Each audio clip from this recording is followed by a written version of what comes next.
On this week's Hot List, deterrent doubts. The latest death sentence is handed out to a woman in North Sumatra. Is it time to end capital punishment? Global gang, President Prabowo is joining Donald Trump's Board of Peace. Will this help or hurt the country's international standing? And Java Jive, Indonesia is reported to have the most coffee shops in the world. Why is that?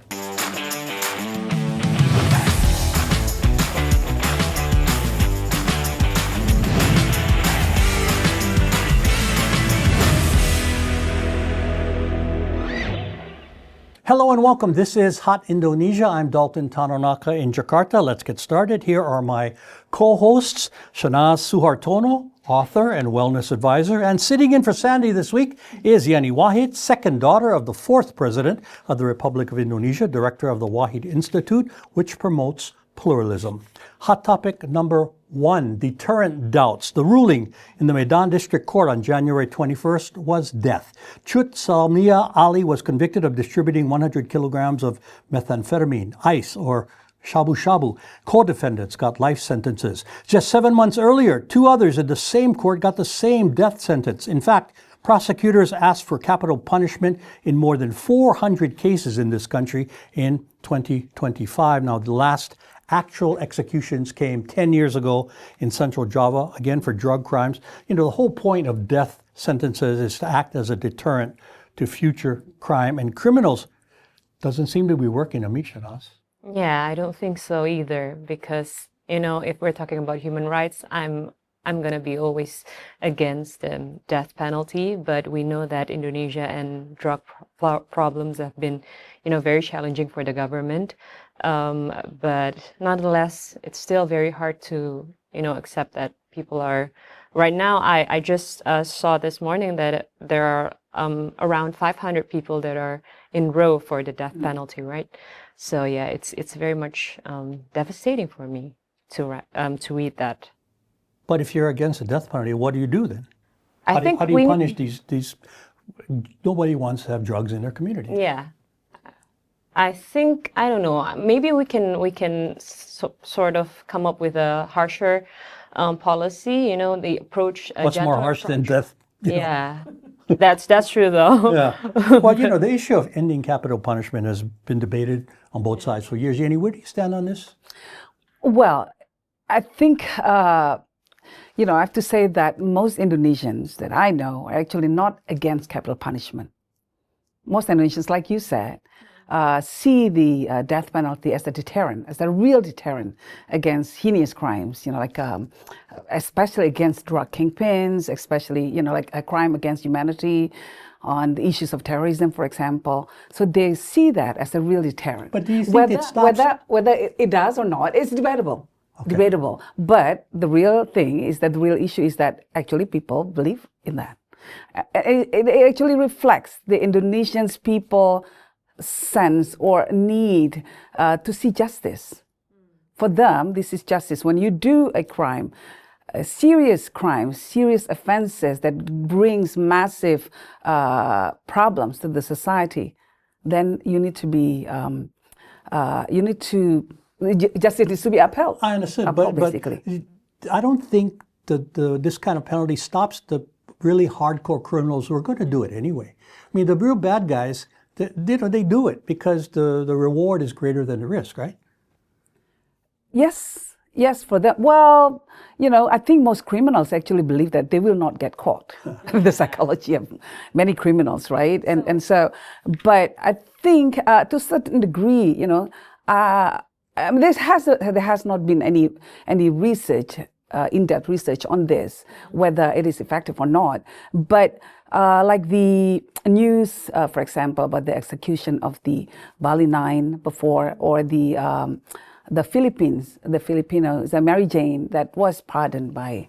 went back to the Philippines, went back to the Philippines. It created quite a big news flash, basically. And I think it acts as a deterrent, at least you think for so? Foreigners to bring drugs into But Indonesia. These are the small-time guys. The small-time, probably, but Yeah. Well, Again, our drug laws are known around the world to be among the toughest in the world compared to other countries. Shahnaz, do you think maybe there should be a downgrading of sentences to, especially a lot of the lesser crimes? I'm not talking about 100 kilos. People get caught and get death sentences for smaller amounts. Yeah. Shouldn't it be maybe rehabilitation instead? I guess so, but there are a lot of cases that are also, somewhat like being wrongdoing in rehabilitation. But with the 2026 criminal code, I think there are a lot of hopes in this, because there are I read about a probationary period. There are judges are now required to impose a 10-year probation period for convict sentenced to death. There are commutation, automatic commutation, and there are also exemptions. Exemptions like implementation is postponed for pregnant women, breastfeeding mothers, and we know that the person who got sentenced is a lady, right, in North Sumatra. So yeah, probably. But There are not a housewife at home and getting caught. No, it seems like a bad person. I mean, she of course. has done it before. Yeah, but I don't know. What do you think the right approach to this? well, I mean, we need to look at also the reality on the ground, which is that our prison system, which is extremely appalling.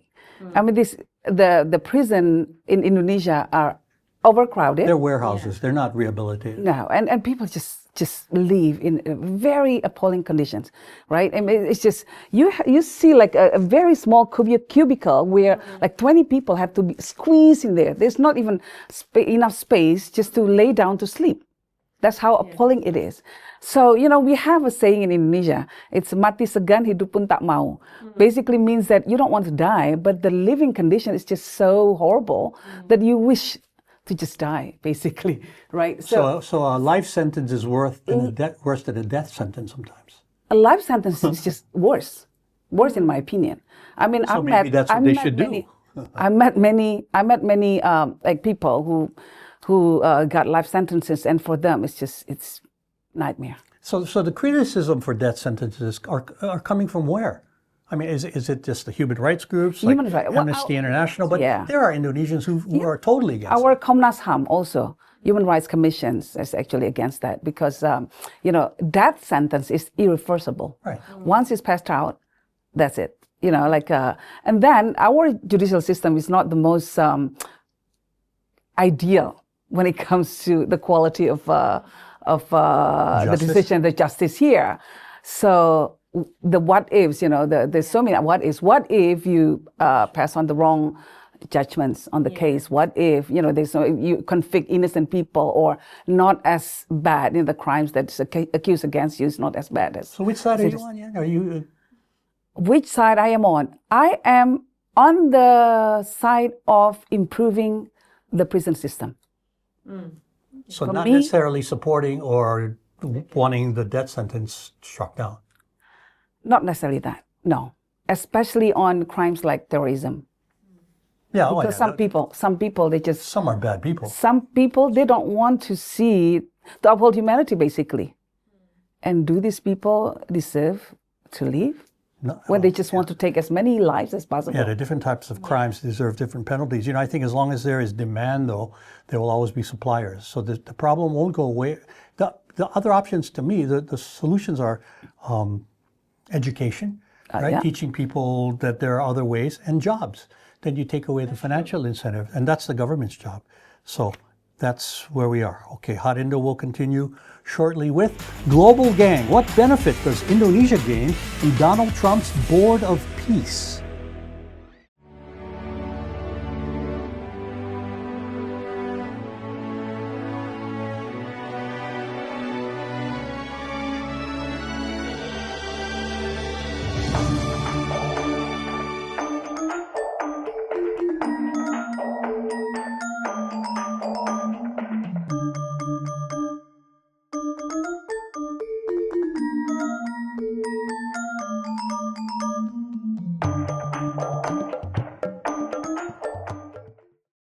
Setiap organisasi memiliki potensi yang besar yang menunggu untuk dibangkitkan. Pradaim didirikan oleh para ahli bersertifikasi. Kami hadir untuk mengembangkan mindset dan keterampilan manusia dengan kurikulum custom, interactive learning, dan metode coaching yang relevan dengan kebutuhan perusahaan. Hasilnya adalah perubahan nyata dalam performa, komunikasi, dan budaya kerja. Paradigm. We don't teach, we educate.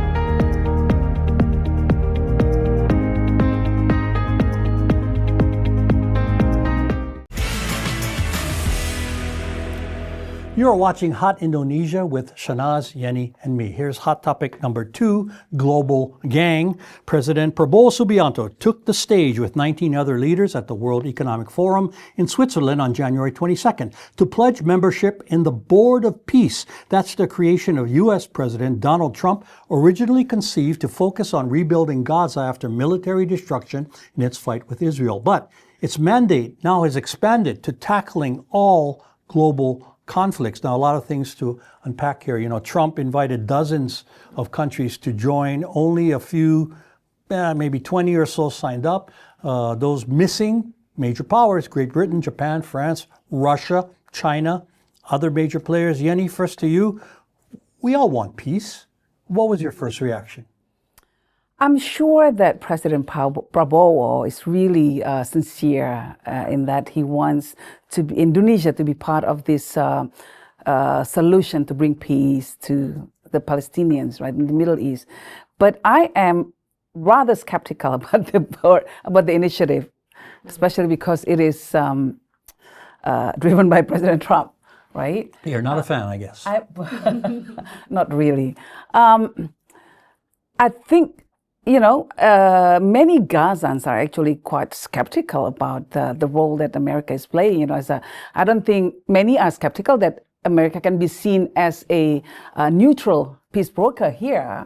Because of its support for Israel. Yes, absolutely. And so you cannot just throw money into a problem that requires a solutions that you have to look at historical issues, political issues, trauma issues.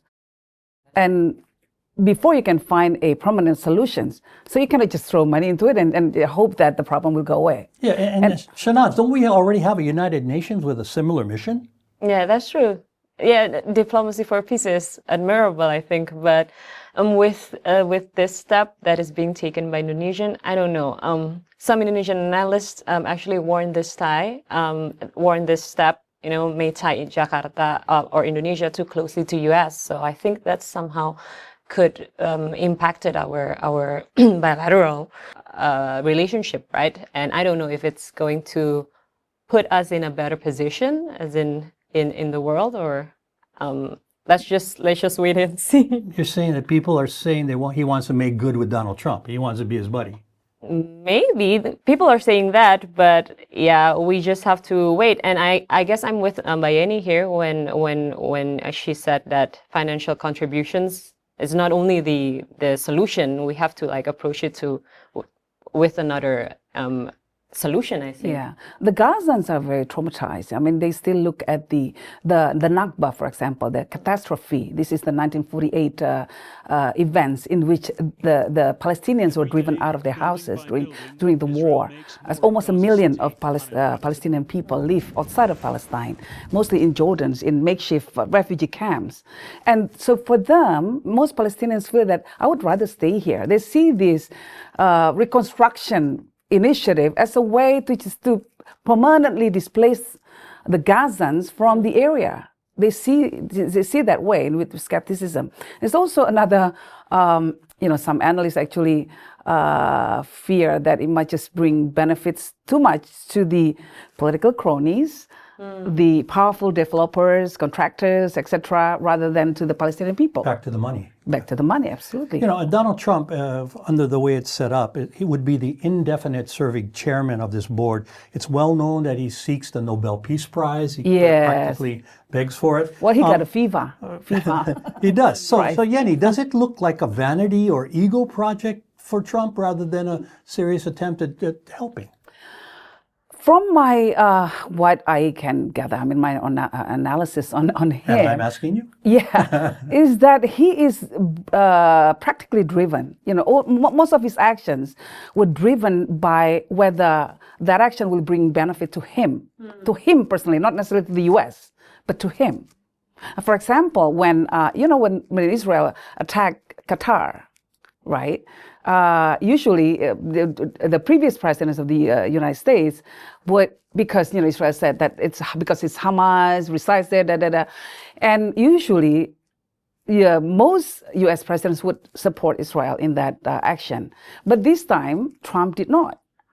The reason being, some analysts suggest because Eric Trump is quite, he's got some business dealings in Qatar. So, the geopolitical landscape is changing because of Trump's pursuit of benefits to him and his own family and his family. Business interest Business over interest, yeah. global interest. Yeah. So that's very interesting. I mean, that really just, makes everything scramble around. And I don't blame President Prabowo for trying to cozy up to President Trump, if that's the case, the real case, because I mean, Trump is capable of imposing more, more tariffs on countries. So of course, it is in our interest to be nice to him until we cannot anymore, like what happens to Greenland, for example, That's where a the whole other Europeans issue, then yeah. just draw the line. Okay, you're talking about money, and to become a permanent member of this group, Trump is requiring a $1 billion fee. Now, don't we have better things to do with that money? Oh, I guess so. Of course, there are a lot of things that can be done with 1 billion. How do you US dollars. justify this? I don't understand. No, yeah, that's what I want to ask too, because it's just I don't know. What do you think that the impact of this step to Indonesia as a country? a much stronger budget constraint. We have a very big budget constraint to start with. Yeah. We don't even have enough money to fund many programs. During Jokowi's time, we have this social assistance program, but the Bansos, they don't do it anymore, the government, and the poor people are really suffering because of that, and especially the middle class. Jobs are not being created because the industry is not there. They're not getting the incentives that is needed to create more factories that could absorb more jobs, more people into the He's got to come up with a good reason to spend $1 billion. We need this $1 billion to be I think so. spent That's here. not small money. Okay, last question. And Yen, I want to ask you something personal. Do you think your dad, the fourth president of this country, Yenny Wahid, would consider joining something like the Trump Board of Peace? Probably not. Probably not.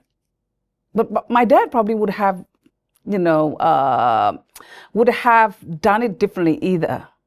He would have tried to talk to all parties, to the Palestinians, and actually really listen to their griefs, and actually trying to come up, and also the Israelis, because you cannot be a neutral peace broker, without talking to both sides, right? And he did. He tried to do that. And actually trying to come up with the real solutions. It seems he would Not ask just more questions. Cosmetic solutions.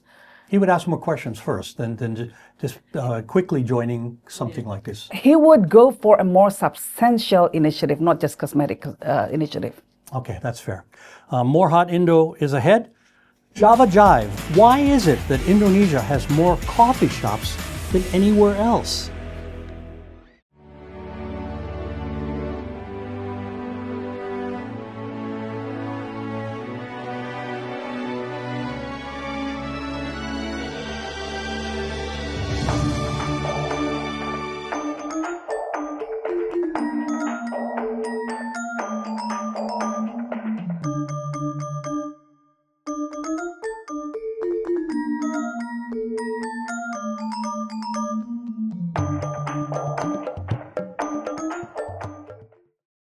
Setiap organisasi memiliki potensi yang besar yang menunggu untuk dibangkitkan. Pradaim didirikan oleh para ahli bersertifikasi. Kami hadir untuk mengembangkan mindset dan keterampilan manusia dengan kurikulum custom, interactive learning, dan metode coaching yang relevan dengan kebutuhan perusahaan. Hasilnya adalah perubahan nyata dalam performa, komunikasi, dan budaya kerja. Paradigm. We don't teach, we educate.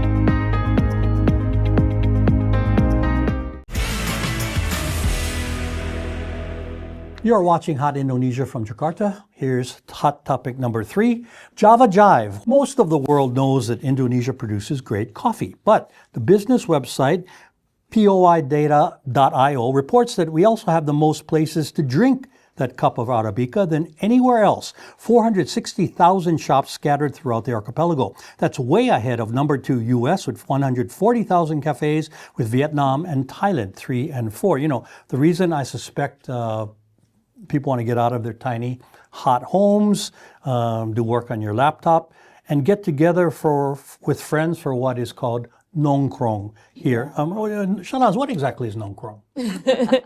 Gossiping? I don't know. But I think me personally, I love going to coffee shops for writing stuff. And I just love the ambience because there are a lot of people, but you don't have to talk to each other. I mean, alone with everybody. Why don't you stay at home and drink coffee and do your work? No, it's different. It's just I just like the ambience. And that's nongkrong. That's nongkrong for me. Alone but nongkrong. Alone but not alone. Okay, you know, Yenny, you're a coffee drinker, right? I am. Okay. I am. Yeah. So do you understand these crazy coffee shop numbers too? Yeah. It doesn't surprise me. Yeah, but nongkrong actually requires more than just one person. Oh, really? when you So what I did what are you was not doing? nongkrong. Okay. nongkrong in solitude. You don't qualify. Nongkrong Yeah. with myself. Yeah. So nongkrong, it's also a way, the coffee shops are a place to forge communal bonds. Yeah, that's true. You know, for friendships to develop and to people watching, you know, you like to watch people doing their stuffs and, you know, many people are perverts. we like to watch people, you know, we like to watch people and trendy people especially and you know. I mean, we're talking everything from small roadside cafes to Starbucks Reserve, right? Yes. And now more and more people actually are more proud to be drinking coffee in local coffee shops rather than international brands. That's And true. because? Because it's like the pride of, you know, this is local products, local Indonesian coffee shops. And they're gaining more And it's often popularity. cheaper though too. Not necessarily. Not necessarily, Okay, yeah. it's not the price then. Yeah. But, you know, Indonesia's always been, we are one of the biggest producers of coffee beans in the world anyway. Starbucks sources most of its Java, you know, the word Java alone, you know, itself comes from probably the island of Java, right? Yeah. You know, critics say it's a waste of time though to sit around for hours and do coffee talk and Really? blah blah blah. But I guess if I beg to differ. if it calms the masses and it people can be productive out of it and it helps small businesses, I guess. Yeah. I guess Small it's a and good big thing. businesses. Yeah. Small and big. You will always have to buy something, right? Otherwise, you'll be nudged and, you know, politely reminded that, would you like something else? But good you waiter would do that. you sit and have one cup of coffee for 4 hours. That's much, right? No, for me it's always 2. That's nice. And with snacks. You're a good customer. Yeah. Yeah. Okay, we want to Very see good. you in those shops. Okay, it is feedback time now. And Clay in Jakarta posted this on YouTube. Great program. Happy to see that Bali is getting some long overdue recognition. Well, Clay, you know, as we mentioned last week, Bali has long been in the top 10 of global destinations. It's now nice to be number 1. And Irma in Bandung, Indonesia said this on Instagram following our discussion about a former minister on trial for corruption and a stubborn bureaucracy. People don't accept changes easily. In a comfort zone, they tend to hold on. Here's how to contact us with your feedback. Email at hotindo@theindonesiachannel.world or comment through our Hot Indonesia or Indonesia Channel, X, Facebook, Instagram, and YouTube pages. Final words, Shahnaz. Because we talked about coffee earlier, so I think I want to remind everyone to have their own set of morning routine, because when you have a set of morning routine, you can start your morning right and your day is going to be brighter. Final words, Yenny. Well, 2026 is not going to be an easy year for many people. It's going to be a challenging year, in my opinion, economically, politically, globally. So I think this is what the Chinese says. This is a fire horse year. So, horse being very fast animal, so there will be many changes that happens very quickly. I mean, at the start of the year, we were already surprised by the arrest of President Maduro, for example. So there will be more surprises, and I think we need to brace ourselves. And the way to deal with these kind of challenges is to be more compassionate towards others, and especially towards ourselves. And my final words, I was laid up in bed this past week with something I thought was more serious than the flu, which wasn't the case, and I'm better now. But when a friend couldn't reach me after a number of tries, she called my building manager to check on me and said to him, if you can't reach him, break down his door and I'll pay for the repairs. I woke up and contacted the manager before that happened, thankfully. We all should have friends like that. And that is Hot Indonesia for this week for Shahnaz Suhartono and Yenny Wahid, sitting in for Sandy. I'm Dalton Tanaraka. Thank you very much for watching. Please join us again next time.